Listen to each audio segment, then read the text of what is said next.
It's a really interesting site because it has the largest skeletal collection that's been found in Guam. It has a very large pre-Lati component, which has never really been seen before in Guam. Meet Garcia and Associates osteologist Nicolette Parr. She's a PhD student at the University of Florida that frequently travels to Guam for various projects. Over the last 6 months, she has looked at the teeth of 200 ancient Chamorros that once lived in the pre-Lati and Lati periods at the Naton Beach site in Tumon.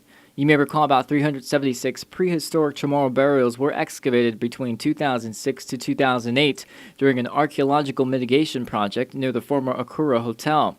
Parr's data analysis started when she contacted then-senior archaeologist Dave Tafont on the Akura collection. I specifically wanted to look at this temporal change and changes in diet and cultural changes as well. So I contacted him and came out, and it was just kind of as an independent researcher doing research for my dissertation. She says studying remains from the pre-Lati period is interesting and rare because most skeletal studies have been done in the Lati period.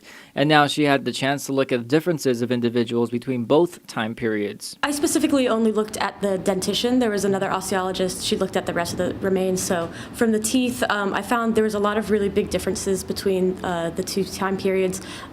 One of the most obvious ones is that the pre-Lati remains, their teeth were much larger in size than the Lati period.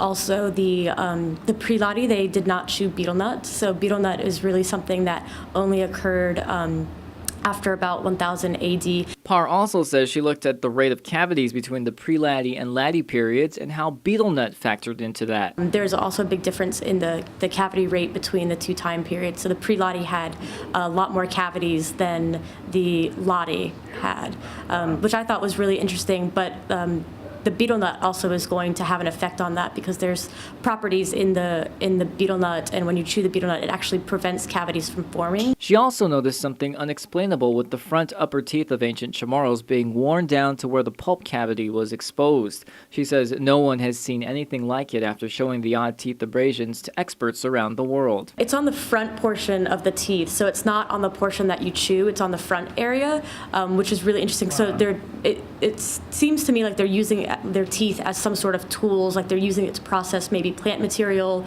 or maybe shell, or using it to do something. But it was something that was found in over 70% of the population, of the pre-Lati population. Wow. And it was found in both males and females. In addition, she talks about dental incising with 9 of the individuals she's analyzed. Parr's study of the dentition of the 200-plus individuals buried in Naton Beach helps reveal more about prehistoric Guam, but she feels her work isn't over yet. I'm hoping for the next couple decades to continue working with the research that I've found. There's still a lot more that I can do with the data that I've found.